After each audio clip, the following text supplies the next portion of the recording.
Hello and a very warm welcome to everyone to this next session entitled Democracy and Authoritarianism, How to Reverse the Drift to Caesarism. My name is Guy Milton and it's my pleasure to moderate this session this morning. To discuss this issue, we have a very distinguished panel with us today, and let me say a few words by way of introduction. First, Heather Grabbe, who is actually the only one of the panelists actually with me on the podium. She's director of the Open Society European Policy Institute, a very well-known commentator on EU affairs who's worked at various prestigious academic institutes and think tanks. The other four of our panelists are joining us virtually. They are firstly Sophie Veld, who's been a member of the European Parliament since 2004. She leads the delegation there of the Dutch D66 party in the Renew Europe group, is a member of several committees, including the Committee on Civil Liberties, Justice and Home Affairs. Professor Lanxin Xiang is Professor of International History and Politics at the Graduate Institute of International and Development Studies in Geneva. He's held a range of prestigious academic posts, mainly in China and the US, and his main interest is relations between China and the US and Europe. Brigid Laffan was, until very recently, director of the Robert Schuman Center for Advanced Studies at the European University Institute in Florence, where I believe she is now emeritus professor. She also has had a very distinguished academic career, which has included the professorship of European politics at University College Dublin. And last but not least, Massimo Tommasoli, who is director of global programs and permanent observer for international IDEA to the United Nations. He has worked in both national administrations and international organizations and has extensive experience in the area of democracy building, democratic governance, and social development. So with that introduction, I would like to warmly welcome all our panelists, and just to explain very briefly how we intend to structure our discussions. In a moment, I'll ask each of the panelists in turn to make some introductory remarks on a specific aspect of our topic, and we'll then open that up to a wider-ranging panel discussion. After that, I would like to open up a discussion further to include our audience. And addressed to the audience, you have the opportunity to table questions in writing to the panel by using the question and answer channel in Zoom. And I encourage all of you to make use of that opportunity, but do please keep your questions short, otherwise we won't be able to use them. But before you think about possible questions, we also, and don't let it be said we didn't make you work, we have a quick survey which we would encourage you to complete. It asks you to identify, out of a list, some key innovations that you think would most help rebuild trust in democracy. This is, of course, an entirely unscientific piece of research, but we're interested to see what it comes up with. So that survey will be open as from now. So to our business this morning, our theme is the erosion of democracy. If we think intuitively that we're seeing a decline in democracy and global freedom and a rise in the influence of populists, well, this is indeed borne out by a wide range of surveys. The most recent Freedom House report recorded 2020 as the 15th consecutive year of decline in global freedom. Democracy was dealt a major blow in 2020, with the Economist Intelligence Unit recording 70% of countries seeing a decline in the democracy index. According to The Economist, only half the world's population live in a democracy of some sort, and even fewer, under 10%, live in a, quote, full democracy. About a third live under authoritarian rule, with a large share of that being, of course, China. So that's my way of brief introduction. Let me now turn to our panelists, and I would ask them to keep their opening statements relatively short, please, between 3 and 4 minutes. And I will turn first to Sophie Veld. Some might say that 2020 was a rather exceptional year due to the pandemic, but we're looking at a longer time frame, up to 2040. Do you think we are seeing a longer-term drift towards authoritarianism? And what do you think is driving that, if that's the case? Yes, thank you very much for those questions and for inviting me to this very, very interesting panel debate. To start with the question, what is driving that? Well, I'm not a sociologist, and I suppose we will be able to make the analysis 50 years from now when we're looking back. It's always a bit difficult when you're in the middle of it, but I see three elements which I think are important. One is very obvious. It is insecurity and very radical and rapid change. People feel insecure, and that makes them more susceptible to the promises of the strong men, usually men. The second point, and that chimes with this one, is I think there is a distinct backlash against decades of, let's say, emancipation, equality, diversity, because if you look at the electorate of populist parties, of these authoritarian parties, then they tend to be, and I don't want to offend anybody, but middle-aged white males who are very, very insecure about the fact that power is now shared by more people, women, people of color, other religions, gay people, and what have you. But thirdly, and I think this is an important element, I think there will always be attacks on democracy from the inside, and democracy will always be vulnerable to that. But I think the democratic forces have been leaning back for decades, thinking like, okay, we've created democracy, we're fine, it's there to stay. But democracy is something that requires permanent care and work. And I do take courage from the fact that young people in particular, they're a lot more mobilized, a lot more activist than, for example, my generation. They're very aware. They are taking to the streets. And I think here, if we're going to ask the question, not only what is driving this drift towards authoritarianism, but also what are we going to do about it, I think the questions, the answers lie there. I think, first of all, we need to stand up and speak up for democracy and also make democracy resilient. I see many policies which are well-meant, security policies, or even trying to tackle fake news, but ultimately they actually make democracy weaker. They are weakening fundamental rights, weakening the rule of law, weakening all the safeguards, including, for example, the democratic structures in the EU itself. But I think the most important thing is that we realize, we are aware of the threats to democracy, and we defend it. And secondly, I think we need to give much more adequate policy answers to the insecurities of today, because of course there are big challenges, but we also have answers. And we see that politicians tend to go along with yes, I see the timer blinking, I'll come to a conclusion, seem to cater to to feed the insecurity of people for making electoral gains. But I think ultimately, like Europe, needs to give answers to migration, to geopolitical challenges, to COVID, to make Europe stronger and make it answer in a more convincing way. Thank you. Thank you very much indeed for that opening statement. Perhaps I can pick up, and that leads us into the next speaker, your comment about young people and the activism of young people. We know that a lot of young people are turning away from traditional politics, but are obviously very, very engaged on issues which they consider are important to them. And I'd like to turn to Heather now and ask her, do you think that participatory democracy is the answer to the attacks on democracy?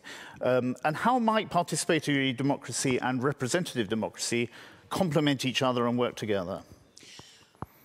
It's great to see how much democratic innovation there is at the moment in the European Union. Democracy is fragile for all the reasons that Sophie's just been pointing out. It's also very dynamic, and I think that each generation or two has to reinvent democracy and update it for the challenges of their time. I think that's extremely important, especially on climate, where youth activists are rightly pointing out that our current political, institutional, economic frameworks are not fit for purpose for living in a sustainable, climate-neutral world. And they're asking for faster action than current democratic political processes can provide with elections every 4 or 5 years. And there are some fundamental structural problems with having elections over what's going to be a several decade-long transition. We also see this, of course, with digital transformation, where we need to have stable policy frameworks, regulatory frameworks, institutional frameworks to manage the difficulties and the social impact of these transitions, which means that you can't have a new government with a new policy, a new approach coming in every 4 or 5 years. That's certainly very evident in the United States, where there are real fears about reversal and further degradation of democracy itself, but also reversal of progress on climate commitments, for example, those made in Glasgow in the last couple of weeks, if the United States elects again a demagogue who wants to undermine democratic institutions and threatens courts and decries the media. So these are really big challenges. I think one of the most interesting things that's happened recently is this move towards much deeper participation by citizens through citizens' assemblies, citizens' juries, various different forms of deliberative democracy. And it's the deliberation element that makes that form of participation so interesting and so different, and makes it very complementary to representative democracy, which we still have, is still alive and kicking. It's a way of being able to discuss with people, what do you really want?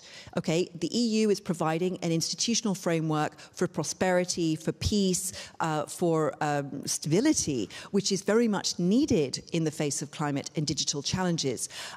Are you willing to see that undermined by certain governments saying we don't want to see the primacy of EU law anymore? And it's only by discussing with people in some depth what that actually means in terms of undermining the community of law that underpins the single market, judicial cooperation, all of these things that are very much needed at EU level. People are used to enjoying the benefits of European integration and that institutional framework. And there needs to be a deep understanding of how to shore it up and make it stronger for climate and digital. So I would like to see these methods extended, but ultimately politicians, elected representative politicians, also have to do their job. They need to stand up and defend the rule of law, civil society, media pluralism, the right of everybody to be involved, against populist claims that only the Prime Minister should have the say. And that's why I think it's really important that the European Union finds its way out of the rule of law crisis by backing the institutions, for example, the Court of Justice and the Commission, which are now trying to stop the rot from spreading, because it will continue to spread, and it really threatens the fundamentals of the EU, which are now so much needed to tackle climate and digital. Thank you. Heather, thank you very much indeed for that. So in many ways, an answer may be participatory democracy as a way of addressing a misalignment between our inevitable democratic calendar, which are restricted, and the very long-term challenges and goals which we know we face and which require long-term answers. I would now turn to Brigid Laffan. I mean, there seem to be many reasons why people turn away from democracy and are perhaps lured by populists. And I wonder if you could look at whether, is reviving democracy simply a matter of better communication? Or is it, as I think Sophie referred to at the beginning, also an issue of policies, a better performance? Maybe you could address that.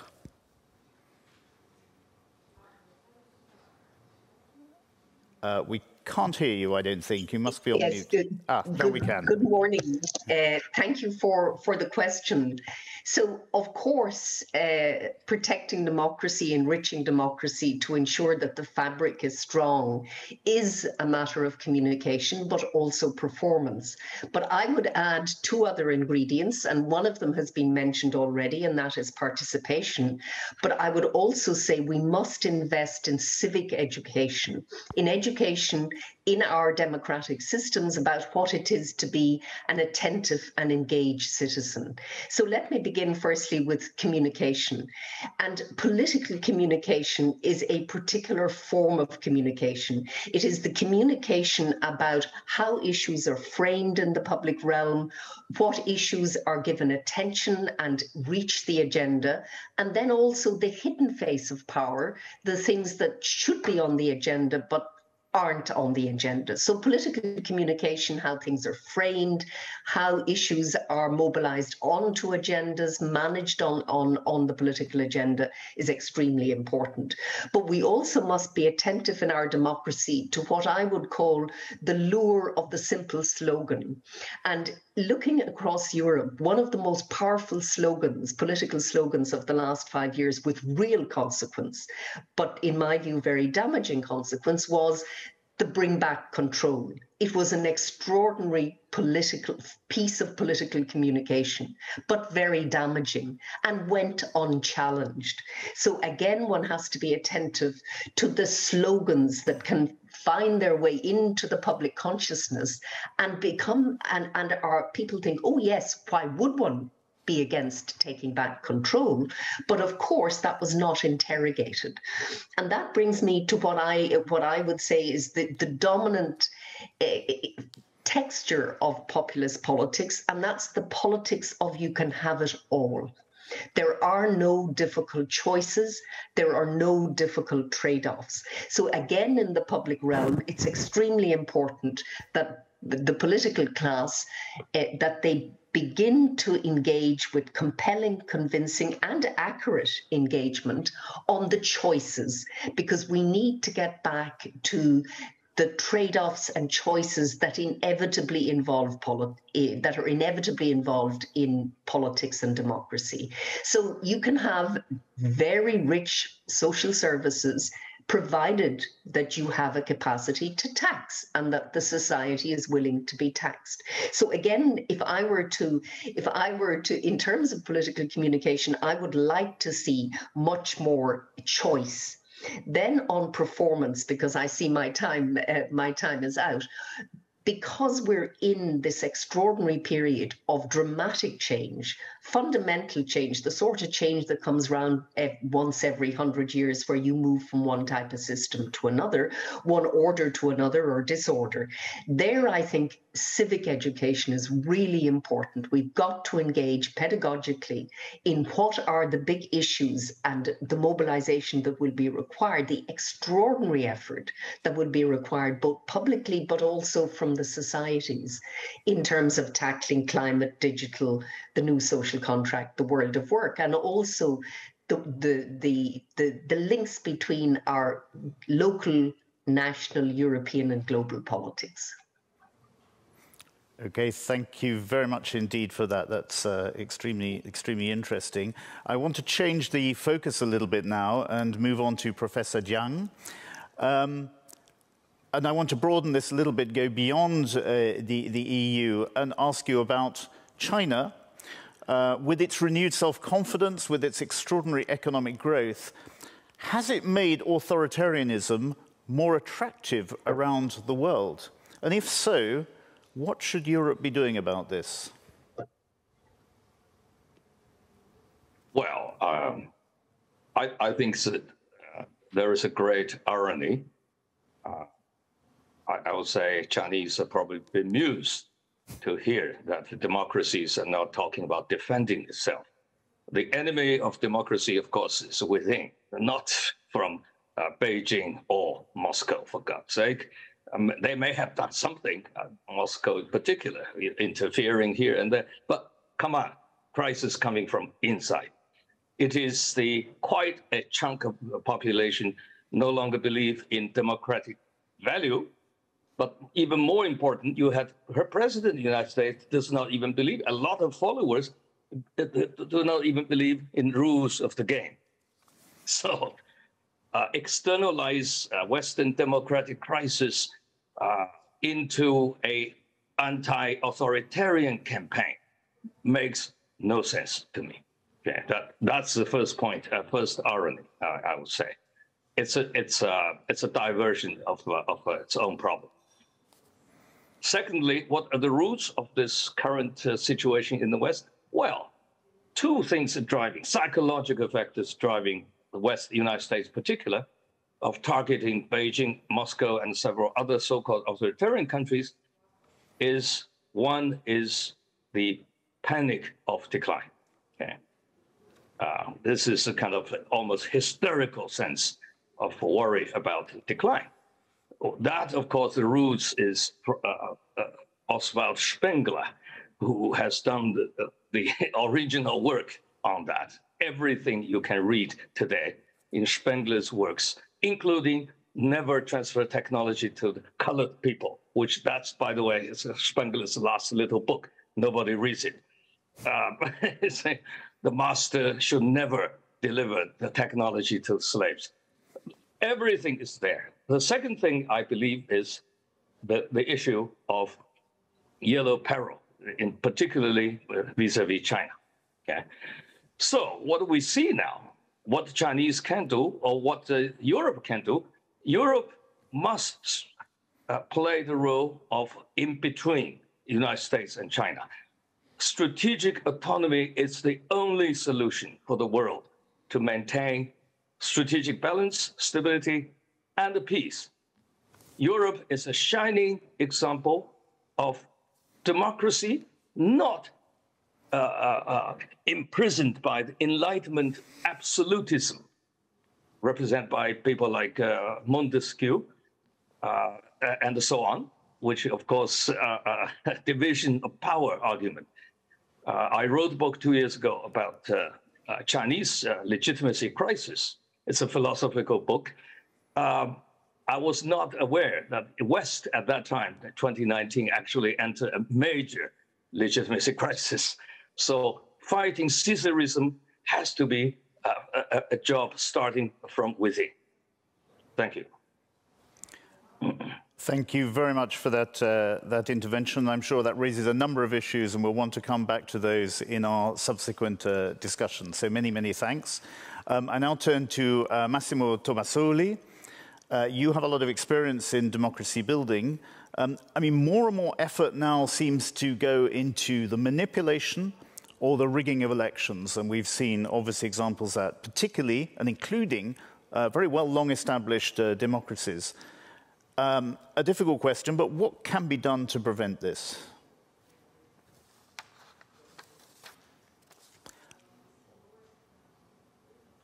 Thank you very much for the invitation and for the question.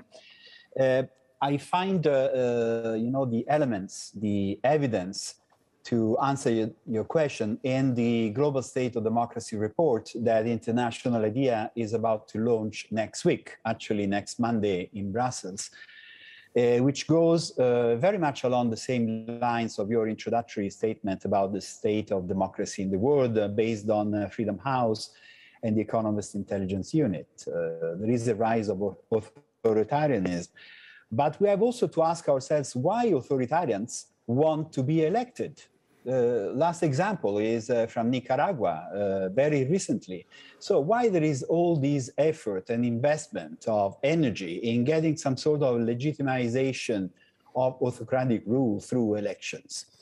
This probably means that the procedural approach to the selection of leaders has hegemonized also the authoritarian field.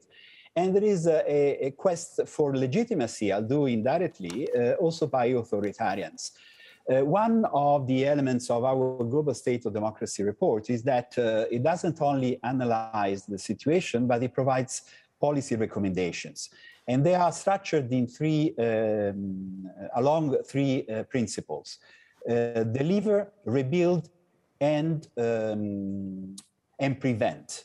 Now, in terms of delivery, the example that comes from the electoral processes is the important element of money in politics and the political financing, which has contributed a lot to the erosion of trust in these processes in the public, everywhere, both in democracies and the hybrid regimes. In terms of rebuilding, we have to consider that election management bodies, the institutions that administer and ensure the transparency and independence of the process and the level playing field, should really be trusted. And that is also based on the spread and testing of innovations. During the recent crisis, one of the key elements has been the adoption and use of special voting arrangements, for example, and that could continue to be an important element for the future.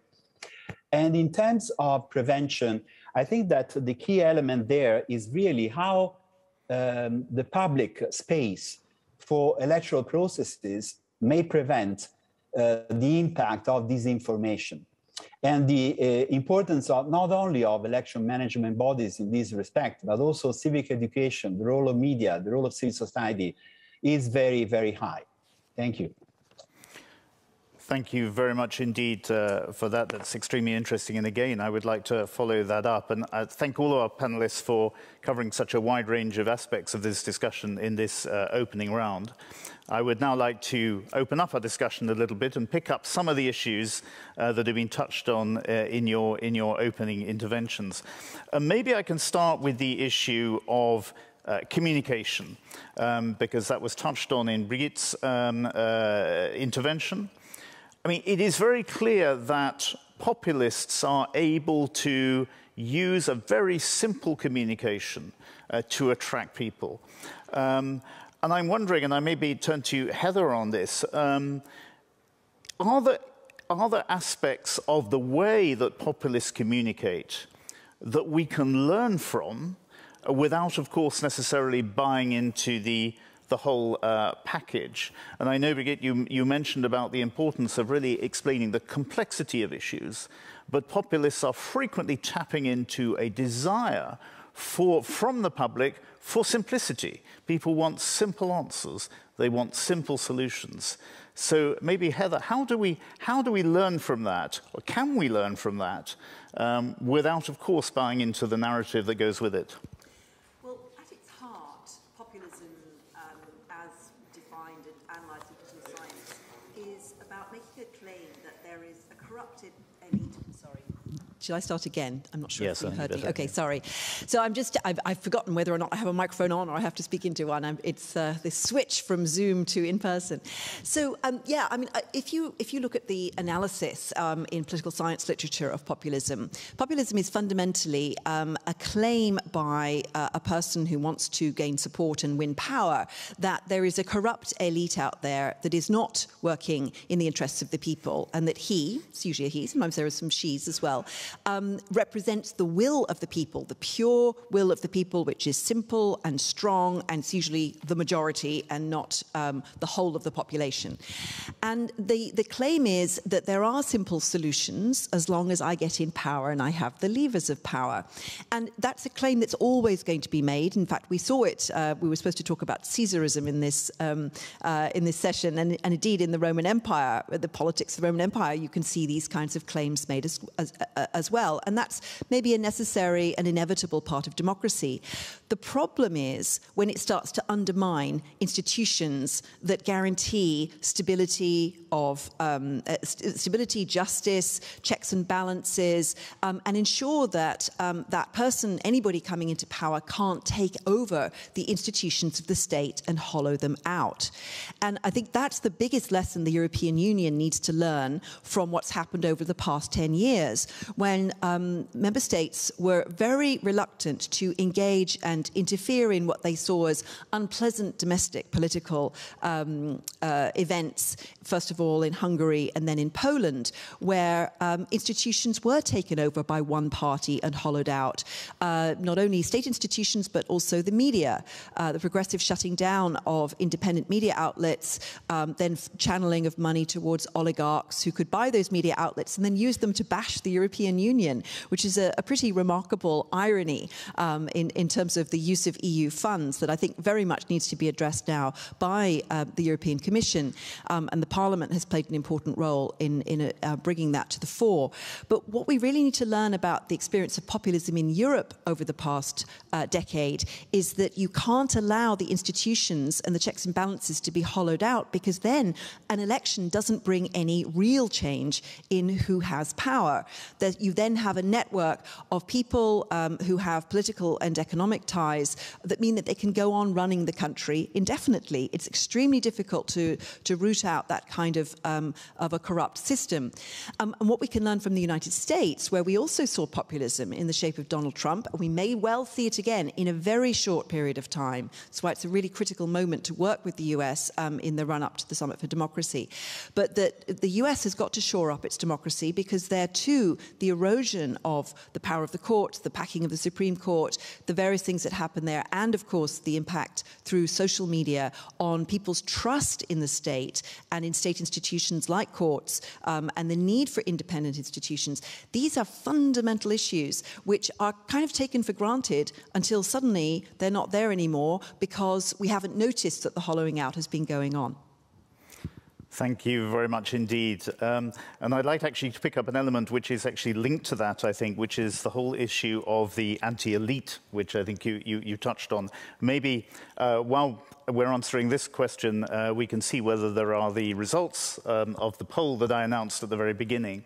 But maybe I can go back to Sophie in Veld and ask you about this whole issue of anti-elitism. I mean, populists frequently are banging the drum of being against the elite, despite the fact that many of them are coming from an elite, or at least if they get into positions of power, become part of the elite. But of course, what that means within Europe is that many of them are bashing the European Union as perceived as an elite institution. How do you, in particular as a member of the European Parliament, does the EU push back on that? Well, it doesn't. But first of all, this narrative of the elite. I mean, it's a classic, of course. It's very, very easy to create this image of an enemy, somebody who's going to oppress you. And indeed, the leaders of most of the anti-elite populist parties are themselves. They're millionaires. They've been politicians for decades. I mean, they're very much part of the elite and part of their electorate as well, because there is a part of their electorate who are genuinely people who are in a more vulnerable situation, who are, you know, they get the short straw. But there's also a considerable part who are just very, you know, they're well off, they have jobs, they've been educated, they are the elite themselves. But they, as I said in my introduction, they have other reasons to fear for the loss of power, and that is because power is becoming increasingly shared by a diverse cross-section of society, and not just by one part of society. But I think when you say what is the EU doing in terms of you know, bolstering itself, making itself more resilient, well, here we have a problem, and I've just two months ago I've published a little booklet on this topic, which you can also read online for free. And that is that the EU, of course, as an institution doesn't exist.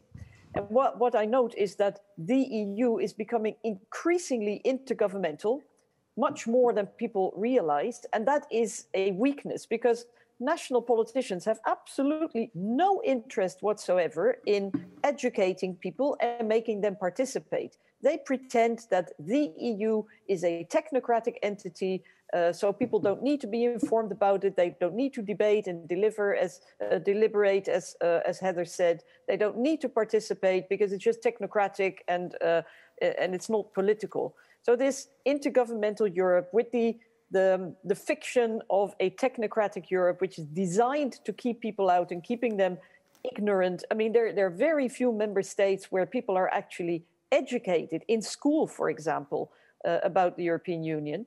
But here, I think the media also have to take their responsibility. They are, as they always underline, and rightfully so, they are a key element of democracy and democratic life. And they're not always playing that role when it comes to the European Union. Just last week, there were publications about, you may have seen it, how the Commission is massively deleting emails and text messages about important topics. So very important revelation, big articles. So what do the media do? They then post pictures of the European Parliament next to an article about the European Commission. I mean, if that's the level. And to conclude, I think if we look at the European Union itself, its institutional setup is not resilient. It is very vulnerable against or for attacks against democracy from the inside, because even if it's a sui generis entity, all the basic elements of a democracy are lacking. Separation of powers, accountability, checks and balances, powers and countervailing powers. It's, as I said, it's becoming more and more intergovernmental, and the fact that there is a European Parliament does not make it a parliamentary democracy. And I think there we urgently need to take action and make the European Union, which is becoming more and more important in terms of what it means to people's lives, we urgently need to make it more democratic. And I propose that we are going to invite the Venice Commission to issue a report not just on national democracies and the rule of law, but also on the European Union. Thank you very much indeed. Quite an ambitious agenda. Many, many thanks for presenting that. I would now like to turn actually to our poll. Our audience were asked what innovations would most help rebuild trust in democracy. And we gave them 7 options: participatory democracy, more decision-making at regional and local level, stronger measures to tackle disinformation, the introduction of a universal basic income, greater inclusiveness in the policy-making process, more civic education, and a fairer tax system. And I see from our results that actually it's quite evenly spread. There were more people who thought that a greater civic education was the most important innovation to help rebuild democracy, and that we've already referred to that in our discussions. And also stronger measures to tackle disinformation. That was the second preferred innovation that was needed to tackle democracy. But also I see quite a lot of support for participatory democracy, less for the introduction of a universal basic income, and less also for a fairer tax system, which I think is important and may perhaps lead us into our next question, because I'd like to follow up, and Brigid, you actually referred to this in your opening intervention, but it is clear that in terms of policies, I mean, populist leaders exploit a range of factors to gain support. And these include tapping the sense of economic vulnerability, a perception of a lack of fairness, social grievances, and I think a general sense of insecurity. And as we're entering a period of profound change, which, as Heather said in her introduction, is going to be long-lasting and which is going to be quite disruptive, how is it that we can prevent populists from exploiting these huge transitions, which they're doubtless going to, in order to secure political support and potentially undermine democracy? So I think I'd like to begin by saying we shouldn't pivot everything about populism and populists and the future of democracy, because in fact, populist parties are not the majority choice of Europeans. Yes, they are stronger now than they've been. The radical right is stronger now than it's been. Now it's going down at the moment, but it's stronger than it's been historically. So firstly, we shouldn't pivot our discussion of democracy just on populism. It's an important political phenomenon. There are structural political reasons for it, but it's not everything. So I think we've got to think about, given the kinds of transformations that we've all referred to, particularly climate and digital, and the need for a new social contract, what is the package of policies over the long term that will deliver a level of social cohesion and now I'm speaking predominantly about Europe, because one of the characteristics of Europe in the post-war period was that strong social contract and a strong welfare state. So how do we ensure that as economic change and societal change. And I would say that we need to move from a situation where the state is very good at the payment side of ensuring that people basically, although not a basic minimum income, at least basic thresholds for life and for resources. But I think we need to move to a much more activist social state in terms of what are the needs of different cohorts in society, and what would deliver the best social outcomes, and of course now sustainable and environmental outcomes. So that's where I think the discussion should be, and I don't think it can be done in only a top-down way. It has to be a broad societal engagement, both in my view within the member states of the EU, but also transnationally in Europe. How do we organize our society so that we continue to be a part of the world where there are levels of social protection and political freedoms and engagement that make this a very attractive place to live? I mean, we shouldn't forget that many more people want to come to be part of our society than want to leave our society, and that's for good reason. So I would warn, though, against pivoting the discussion only on populism. I take your point entirely on that. But it does mean, if I can perhaps come back to you with a follow-up, I mean, when we're looking at these transitions, there are going to be massive costs involved. And I mean, how do you see the communication on that? Do we need a degree of greater honesty with our populations about the costs that are going to be involved in that? And what should the policies be, perhaps, to ensuring that we avoid a situation where there are only winners and losers? So I think we're entering a period where, if the last 30 years was a dominance, a rebalancing towards private power, we're now entering a period where this will require a lot of public power. We cannot achieve a climate transition, a carbon neutral transition, without very effective public power. Now, not just public power, it'll have to be private power, but this will require public bodies, be they national or European, to leverage a lot of resources. And that's not something that the EU has done historically. The EU is good at regulating, at law, but isn't good at amassing budgets and resources. But I think we're into a period of history where it will require a lot of public power to deliver a carbon neutral, sustainable world. So again, absolutely honesty, choice, the trade-offs. In other words, one cannot have a neutral, carbon neutral world and continue to have coal-fired stations, or one can't continue to have lots and lots of cars on our roads.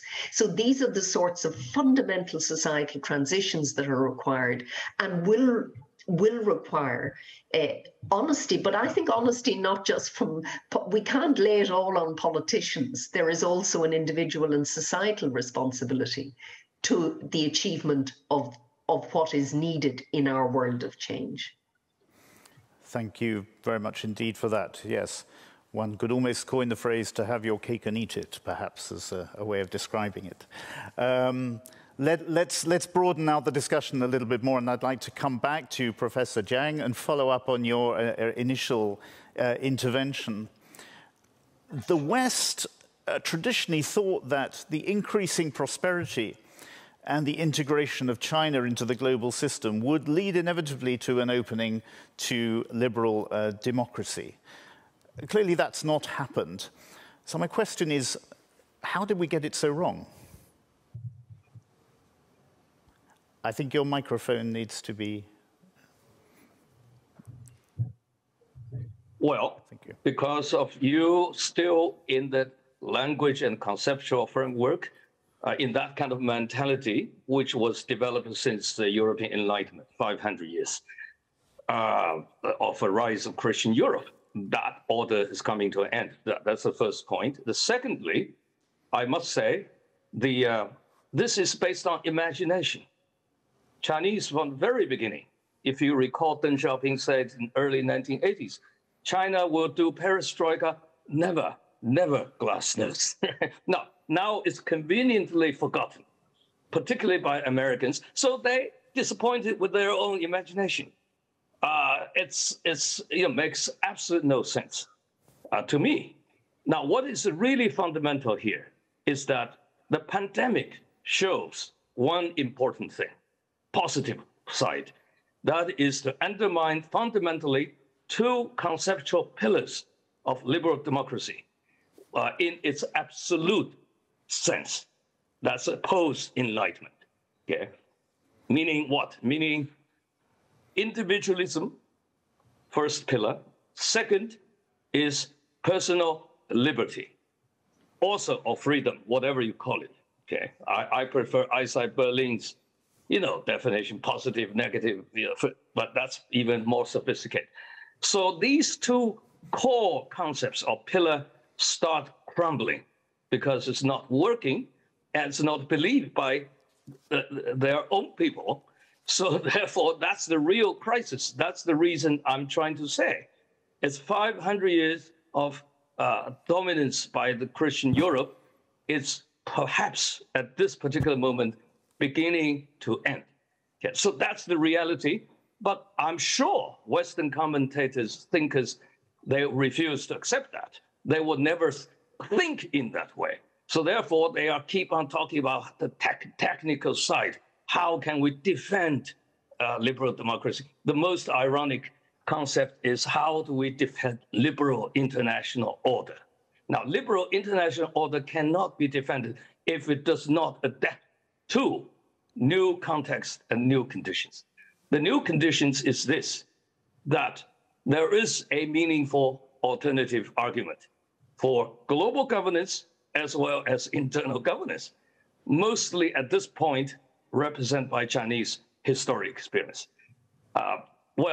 500 years may be a long time for many, but Chinese, as you know, have a very bad habit of thinking long. So that's just a flashing moment in history.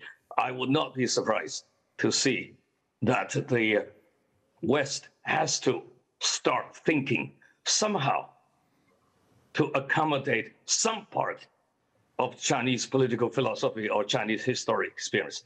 Having said that, I'm not defending Chinese regime in any means. I'm on record being the #1 critic of so-called wolf warrior diplomacy. Everybody in China knows, many scholars in the West also know, they read my very, very long interview attacking Chinese foreign ministry and foreign policy. But I hate to say it, one has to know what he's talking about today. This is a critical moment of history. I prefer Wittgenstein's famous quote, what do you mean? Whenever you start opening your mouth, what do you mean? Okay. We need an accommodationist approach. We need to go back to European Renaissance. We have to get rid of a lot of faulty concepts of the European Enlightenment, Montesquieu in particular. Okay. In my book, 2 years ago, I focused on criticizing Montesquieu. Everything. Montesquieu never been to China, knows nothing about China. Remember, his L'Esprit de Loi spent a lot of pages attacking China to the extent of, I call it even a cultural slandering, because you don't know anything. Why you do that, right?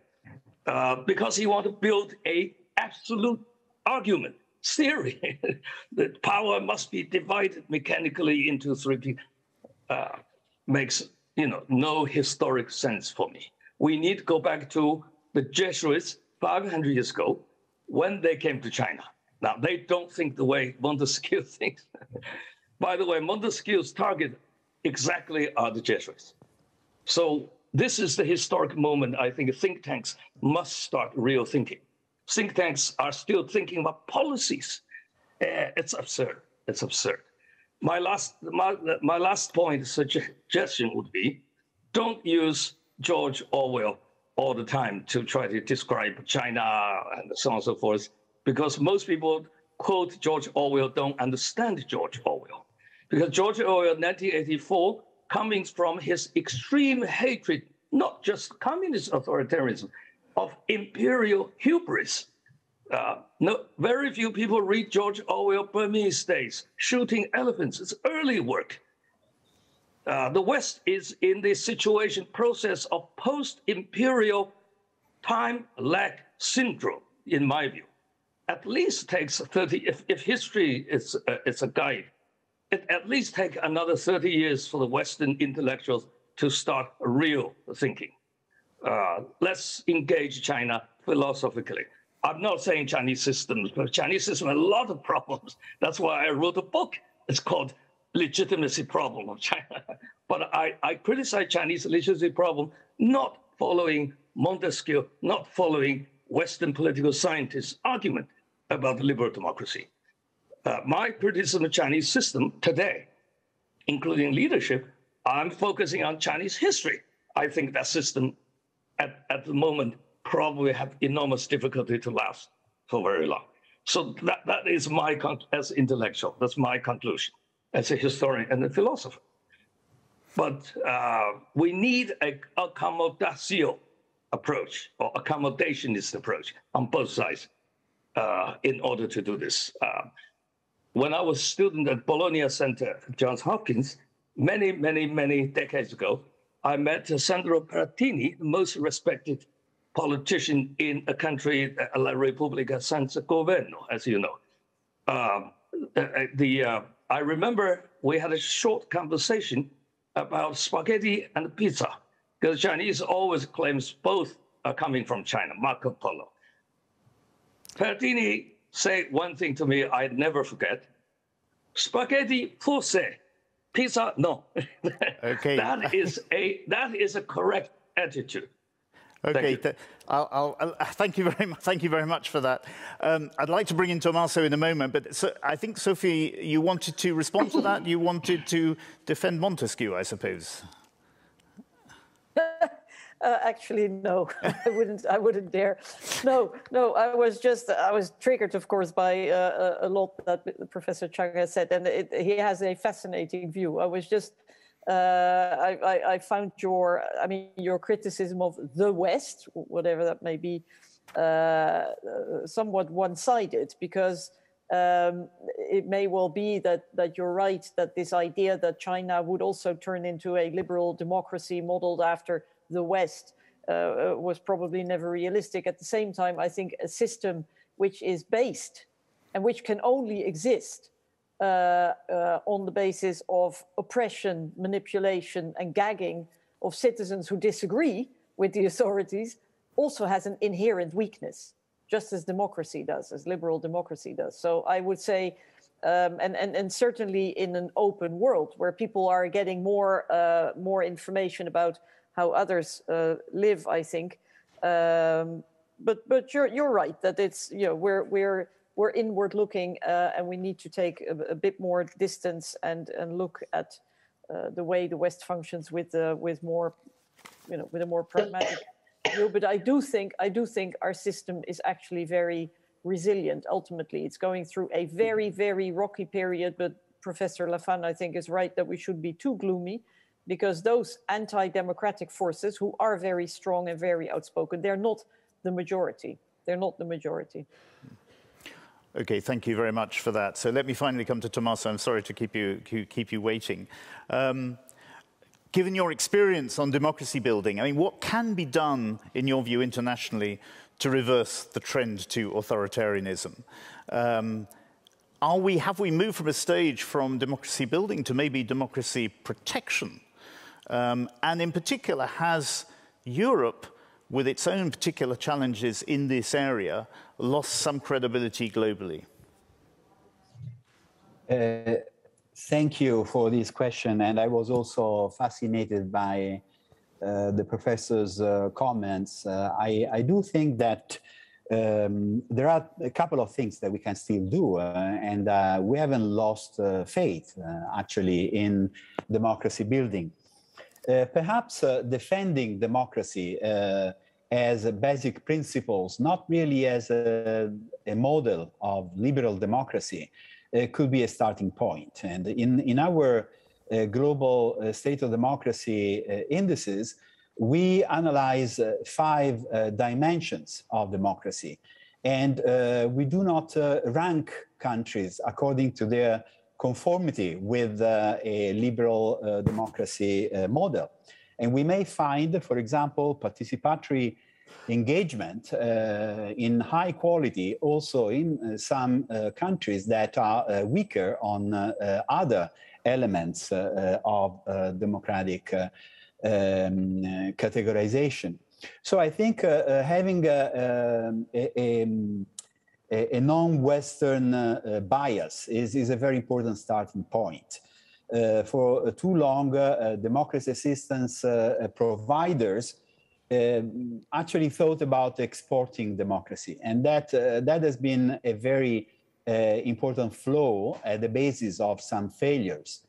Democracy must grow from within, and there are many ways in which it can look different than what democracy promotion actors might think like when they design their programs. So listening, exchanging experiences, especially from the global South, bringing innovations that exist already and are effective in African countries, in Latin American countries, in Asian countries, to the reality of North America or Europe can be a way to rebuild the legitimacy and credibility of democracy building.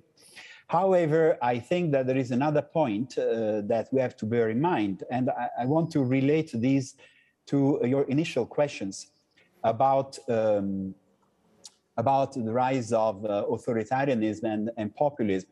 Democracy building actors can also share early warning signs of the deterioration and erosion of democratic institutions and processes. It is normally the last area damaged by a political systems, the one related to electoral processes. What is eroded first is the credibility and independence of some other institutions. And I would consider also the role of guarantor of other branches. All the analysis about the so-called fourth branches is relevant here. I made reference to election management bodies, their credibility, their independence, their possibility to regulate and to put in practice laws that have been passed about electoral processes is key for ensuring the integrity of elections. And elections without integrity are at the core of any democratic backsliding. So I think there are many things that we can learn in a cross-regional perspective without thinking within the parameters and the paradigms of 20 or 30 years ago, when the waves of democratization have increased and restarted the discourse on democracy promotion in the world.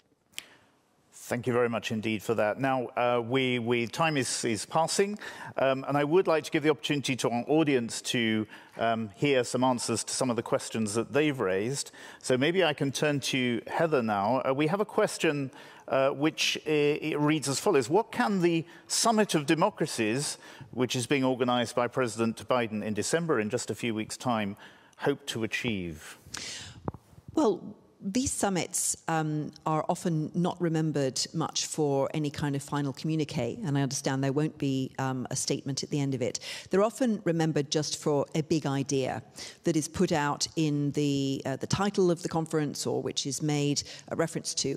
And so some kind of concept around democracy that refreshes and updates it for this part of history would actually be really important, and especially because this might be a summit of democracies, as Biden defines it, and we could find a very different kind of group of countries invited by the next president for, I don't know, there might even be a parallel event that Donald Trump himself calls his own summit of democracies, where he invites his favorite world leaders. So this big idea, and I would really go for, I would advise, if I were telling Biden what to go for, is how to ensure that democratic debate can happen on the basis of facts. We've heard a lot about alternative facts in the past years, and I'm very much struck by how Hannah Arendt wrote 70 years before the invention of social media, the ideal subject of totalitarian rule is not the convinced Nazi or the dedicated communist, but people for whom the distinction between fact and fiction, true and false, no longer exists. So if this summit could come up with some ways in which public institutions and the media and politicians themselves set ground rules for fact-checking and ways of criteria for a good, honest political debate, that would already be a huge improvement. We've seen in the time of COVID the way that conspiracy theories have flourished, especially because everybody's having to depend on social media and online means of receiving information. So having some kind of agreement about fact-checking, about maybe even just a self-restraint among politicians in terms of the claims that they're willing to make in public, that would really help. And we haven't thought about these kinds of things for a really long time. To come back to Professor Xiang's point about Wittgenstein, you know, he says, what do you mean? And he says, do you have a consistent criterion for how you use that word? Meaning is use. So if we look at philosophy of language, it's all about having a consistent meaning and trying to avoid the kind of weasel use of words that we see very typically in politics. So I don't have a magic way of doing this, but I think attention to the difference between fact and fiction, true and false, is the way of avoiding a further fall into authoritarianism. Thank you very much for that, Heather. And that actually, I think, leads us on to another question which is related, which we have from a member of the audience. And maybe I'll turn to Brigid on this. What could be the impact of fake news on the future of democracy? It's a little bit picking up what you've said. Sometimes we see fake news, and however much fact-checking we do, the fake news seems to persist. It seems to endure. What might we be able to do about that? And what could the impact be on the future of democracy? Firstly, it's a wicked problem because fact-checking doesn't cut through. So when someone lies and lies with impunity, the lies seem to stick. And checking those lies, if the receivers of those lies want to believe them, doesn't seem to make any difference. So I think what one has to try to do is to ensure that the majority, by far the majority of politicians engaging in the public arena, that they use, to the best of their knowledge, facts and accurate opinions and expertise, because of course the other issue that related to technocracy that we haven't addressed is the undermining of the role of expertise. And that's, in some sense, it's good that expertise is challenged and experts are challenged, but on the other hand, it's important that in our public space that we also continue to have space for expertise, because not all opinions are born at the same level, not all are as informed, etc., etc. So I think one of the benefits of the pandemic, in fact, is that it has brought expertise back into the public realm. One wants to listen very carefully to epidemiologists on what's happening in COVID rather than the anti-vaxxers, although there is that proportion of society that can't be convinced anyway. Thank you very much indeed for that. Well, we are coming to the end of our discussion, and I would invite now each of you to come up with one key takeaway that has come to your mind during the course of this discussion. And I'd ask you to be very, very short. I'm afraid a minute each. That's, I know, very demanding. And I'll start with Heather in a second, really to look at what is the issue that is key to trying to reverse the drift to Caesarism. Heather. Well, the drift to Caesarism happened in the Roman Empire, partly because of the undermining of the social contract, but also by essentially the accumulation of power by individuals who weren't willing to continue with the principles of the Republic. Now, in the European Union, we have strong institutions and we have a very thick rule book, the acquis communautaire, but it says very little about democracy. And the acquis on many issues like, for example, rule of law, even key principles of democracy like pluralism, it's very scanty. And typically the European Union outsources those questions to the Council of Europe, the Venice Commission, other kinds of international bodies. So I think actually building up a democracy acquis is absolutely fundamental. It will be controversial. There will be really nasty battles about it. There will be certain parties in various member states which wish to prevent it. But having a serious talk about the rule book and setting stronger and clearer rules about rule of law, what constitutes independence of the judiciary, is really vital. And the European Union has done this in its export model. It set these as conditions for membership. It's exported them to countries that wanted to join, especially now these are conditions set for the Balkans, for any other country that wants to join in future. So apply them to the member states. Make them the expanded version of the now the various reports that are being done on these issues. But we need to do this now. It's controversial, it's difficult, but without it, we will lose not only the integrity of the European Union, but also its functioning. You can't have a functioning single market and trust between member states who cooperate on everything from the European arrest warrant to mutual recognition of qualifications if you don't actually have that rule of law. So this is the moment to have that debate and to build it up. And I would argue that the Conference on the Future of Europe should really be focusing on this above all. Not expecting treaty change, but more it's about shoring up the elements of the treaty that have never been translated into the acquis communautaire. Thank you very much indeed. I'll turn to Sophie and Veld. Your takeaway, please. Yes, well, it's not a one-ingredient recipe, of course, but just a couple of issues. First of all, I reiterate that we urgently need to transform the European Union into a fully fledged parliamentary democracy. It is currently, it's a very powerful, Professor Laffan spoke about public power. Yes, it's gaining more public power, but it is not a functioning democracy, and we urgently need to revisit that. And I think those who claim that institutional debates are boring are absolutely wrong. This is about how we arrange our democracy. Secondly, I think that we need to wake up and more vigorously speak out what we stand for, what liberal democracy is all about, not lean back and take it for granted. Because I agree with Professor Xiang that people are afraid of decline. Maybe it's even worse. We have this feeling of the apocalypse nearing, and in that kind of mindset, people become very susceptible to conspiracy theories, fake news, and let's not forget, conspiracy theories and fake news have always existed. It's nothing new. It's amplified a bit now by social media. But let's have self-confidence. Let's also have some confidence in the European Union. If you see where it came from 70 years ago, and if you see what we have gone through, 89, etc., I mean, we have reason to have some confidence in ourselves, but we also have to start working and not taking for granted. Thank you.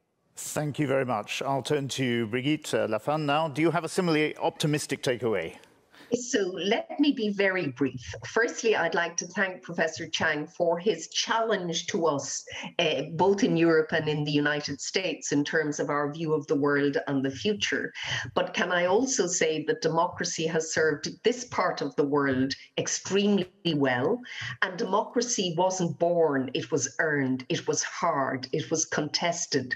People died to have constitutions to limit arbitrary state power. People died to get the suffrage. So in other words, this is something that has emerged from contestation and is extremely valuable and precious.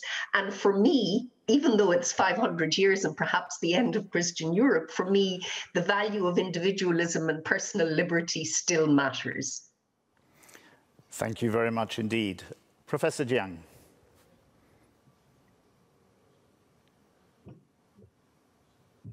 Yes. Well, I think what I learned from this, I firmly convinced that we need to really go back to find out the merits of the European Renaissance, Italian Renaissance in particular. That is the difference between Renaissance and Enlightenment is the former is inclusive and also culturally tolerant, while after Enlightenment it's become exclusive, absolutism, and culturally intolerant. despite the concept personal liberty, democracy was promoted, but promoted in the way that usually serves for geopolitical purposes. So this is, I think, we should stop that trend. That's what I meant. The 500 years of the Christian European dominance is over. My last point I want to emphasize is this: what China should do here. Well, someone mentioned about the repressive system. Now, if you read my book 2 years ago, I had a couple of chapters describe the roots of that repressive system. I think it's coming from a political contradiction. China decided to have a republic. You see, China says we don't want to be westernized, but China is already half westernized conceptually since the beginning when the dynasties ended. They choose a form of government called a République. Now, you have a République since 1911, including communists. They call it People's Republic. But you don't have a serious representation. So that's obviously having a big problem. So the way they do this to maintain control, it's not a way even superior to our traditional system, because traditional system in China is a dynasty. Dynasty legitimacy is clear. It's a bloodline inheritance. Nobody challenged unless the peasant revolution, overthrown the government, but the dynasty. Okay, through violence. So this is, I think, this is the point I'm making. The real crisis of Chinese legitimacy between the contradiction between a foreign version of governance called Bolshevism and the modern version of republic. That's where the problem is. Okay, thank you very much indeed for that. I turn finally to Massimo for a final statement, very brief, if you may. Thank you. Well, I would say that a key element for the future of Europe and beyond is really to tackle inequalities. And what I take away from today's conversation is that these inequalities are also intergenerational. The crisis of the pandemic has shown that we have to address them with a lot of facts, good policies, and I think we have to counter the narrative that authoritarian states have been better in doing it. Likewise, I think for the next challenges on future and environmental sustainability, it is clear to me that what we have to move away from is the short-term vision of too many leaders and the creation of a long-term vision that democratic institutions and processes can best serve. Okay, thank you very much indeed for all those takeaways, which I think were perhaps a little bit more positive than I had thought they might be. So I really appreciate that. And now we bring to this whole session to a close. So really a huge vote of thanks to all of our panelists for your time and for contributing to what I think has been a very stimulating discussion. Thank you also to our audience for your questions and for your virtual participation. Particular thanks, I gather, to Professor Xiang. I understand you're joining us from the United States. So it's some unearthly hour in the middle of the night. So that really is beyond the call of duty. Many, many thanks. We'll now have a short break of a few minutes before the next session, which is about how artificial intelligence will change humanity and how we can master our digital futures. Thank you very much indeed again.